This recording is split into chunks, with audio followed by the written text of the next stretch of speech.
Hi, everyone. It's time to talk about different types of government. After watching this short video, you should be able to identify some of the characteristics that political scientists, people who study political systems and behaviors, use to classify governments.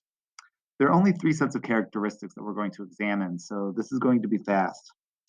You can answer this question on your note packet under the question, what are three sets of characteristics which you could use to classify governments? The first characteristic is who participates in government. In some countries, very few people have political power, and in others, nearly everyone can play at least some part. The second way to classify governments is where is power located? Or to put that in academic jargon, political scientists can classify governments by the geographic distribution of governmental power within the state. In other words, where do people in a country make and interpret the rules and policies that a country follows? In our country, our laws are made in Washington, D.C., but we also have state governments that are located in state capitals like Jefferson City. These state governments, just like the government in D.C., make rules and policies and laws that people have to follow.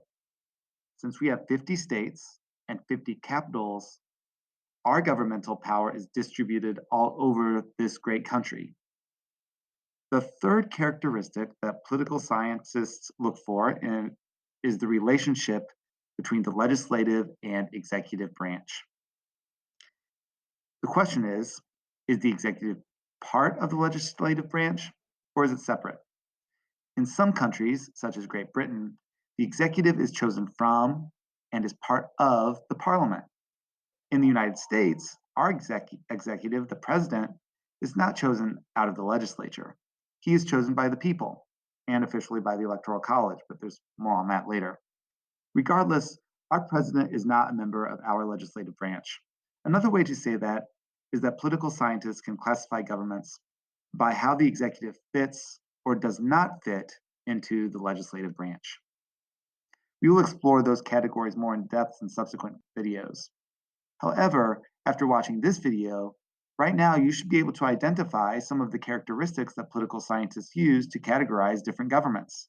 And you might be thinking that some governments probably fit into several different categories. And you'd be right.